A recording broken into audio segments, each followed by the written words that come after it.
Bonjour et bienvenue sur notre chaîne dédiée à l'entrepreneuriat, à l'investissement et à la fiscalité. Vous êtes de plus en plus nombreux à détenir de la crypto-monnaie, en nom propre, ou en investissant au travers de votre entreprise. Pour beaucoup d'entre vous, les actifs numériques font désormais partie de votre stratégie d'investissement.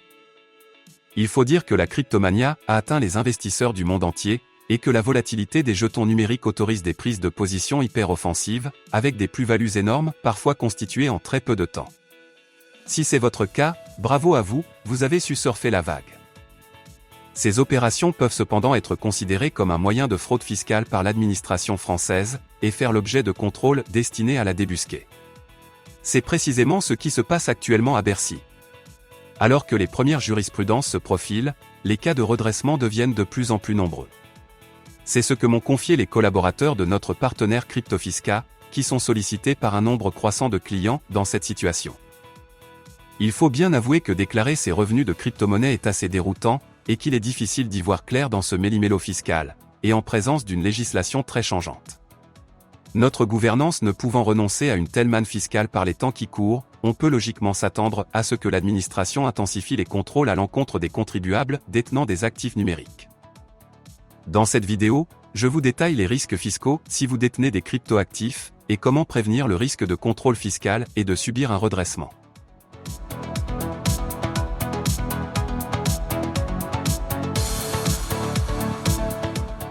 L'erreur la plus communément commise est de penser que tous les revenus issus de crypto-monnaies sont imposables à 30%.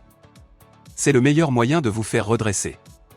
La flat tax est un régime de faveur, et vos revenus de crypto-monnaies n'y sont pas forcément éligibles. Elle ne concerne que les gains provenant de cessions de crypto-monnaies réalisées à titre occasionnel par les particuliers. En conséquence, ces gains sont taxés comme une plus-value des particuliers. Sachez que les plus-values réalisées à titre habituel n'entrent pas dans le champ d'application de la flat tax. Elles sont soumises à d'autres régimes d'imposition, et sont le plus souvent grevées de charges sociales URSSAF. Sans entrer plus dans le détail, sachez que chaque régime fiscal possède des règles juridiques qui lui sont propres. Le problème est ici que la frontière entre activité occasionnelle et activité récurrente exercée à titre professionnel est ténue et particulièrement floue. Soyez attentifs ici, à ne pas déclarer vos revenus de crypto-monnaie sous le mauvais régime d'imposition, l'administration fiscale n'hésiterait pas à appliquer des sanctions le cas échéant. Si vos crypto-revenus augmentent, si leur part devient plus significative, si la valorisation de votre portefeuille grossit, si vos transactions deviennent plus régulières, bref si vos investissements prennent de l'épaisseur, je vous recommande vivement de vous faire accompagner par un professionnel de la fiscalité. La pertinence d'une telle approche est double. D'une part, cela permet de prévenir les risques de redressement fiscal, et d'autre part, le fiscaliste explorera pour vous toutes les voies légales en vue de réduire votre note fiscale.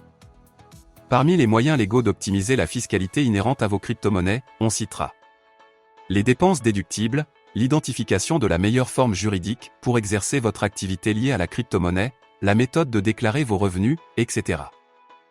L'article 1649 bis C du Code général des impôts impose deux obligations déclaratives principales. Déclarer les comptes détenus sur les plateformes d'échange françaises et surtout étrangères, et déclarer les plus-values réalisées.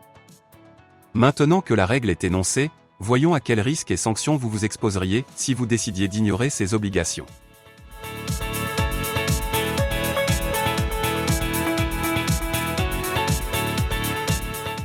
L'article 1736X du CGI stipule que tout manquement à l'obligation de déclaration de compte d'actifs numériques est passible d'une amende de 750 € par compte non déclaré, et 125 € par omission ou inexactitude qui n'aurait pas été rectifiée à l'initiative du contribuable. Ces montants sont portés à 1 500 € et 250 € lorsque la valeur du compte d'actifs numériques détenu ou clos non déclaré est supérieure à 50 000 € au cours de l'année déclarative.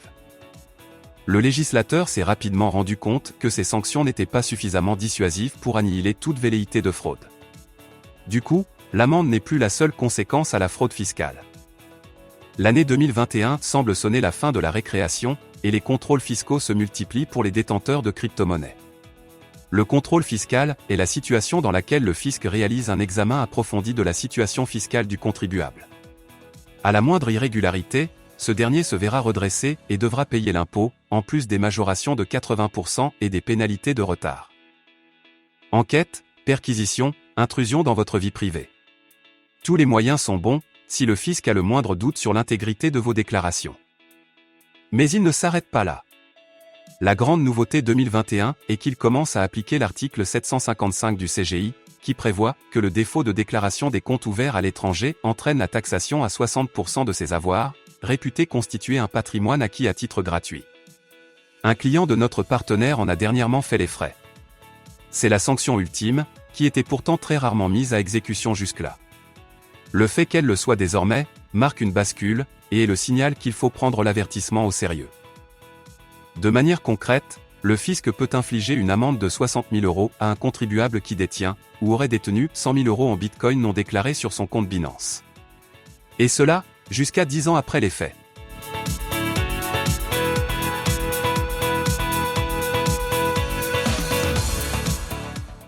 Outre les conséquences pécuniaires, le défaut de déclaration peut entraîner des conséquences pénales, avec des peines jusqu'à 5 ans d'emprisonnement et 2 millions d'euros d'amende.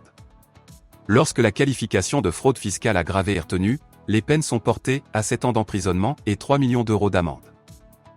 La lutte contre la fraude fiscale a tendance à s'intensifier. Avez-vous entendu parler de la règle du voyage, ce projet de loi de la Commission européenne, qui vise à élargir aux crypto-monnaies une règle qui s'applique déjà aux virements bancaires, et dont le but est de garantir une traçabilité totale des transactions en crypto-monnaie? Si la version officielle est ici, de prévenir et de détecter les activités de blanchiment et de financement du terrorisme, les travaux de Bruxelles visent en réalité à doter les administrations européennes d'un arsenal juridique destiné à garantir les recettes fiscales des États membres. En pratique, la Commission européenne souhaite obliger les plateformes d'échange à collecter diverses données personnelles des émetteurs et des destinataires, dès lors qu'un transfert, ou une série de paiements liés, dépasse 1 000 €. Des outils similaires existent en Chine, aux États-Unis, et dans d'autres pays. Partout dans le monde, les gouvernements s'organisent pour développer des moyens efficaces de lutte contre l'opacité du commerce de crypto-monnaies.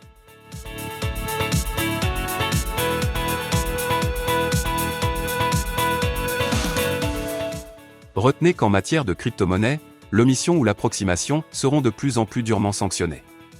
Si vos opérations prennent de l'épaisseur, vous serez dans le viseur du fisc. Sachez que les sanctions sont rétroactives et très lourdes. Si vous avez le moindre doute sur la fiscalité applicable à vos investissements, rapprochez-vous d'un fiscaliste compétent. Il sécurisera juridiquement vos investissements et explorera des pistes en vue d'optimiser votre fiscalité. Je vous mets le lien de notre partenaire CryptoFisca en bas de vidéo. Ces fiscalistes accompagnent depuis 2 ans des centaines de contribuables sur la fiscalité de leurs crypto-monnaies, y compris sur les actifs dérivés de crypto-monnaies, comme le stacking, les bots de trading, etc. Étude de la fiscalité applicable à vos opérations, simulation fiscale, déclaration de vos revenus, choix et création d'un véhicule juridique adapté, etc. Leurs compétences sont adaptées aux crypto-investisseurs, et leurs tarifs de moitié moins élevés qu'un cabinet d'avocats fiscalistes. C'est ainsi que se termine cette vidéo. J'espère qu'elle vous aura plu, et je vous dis à très bientôt sur notre chaîne.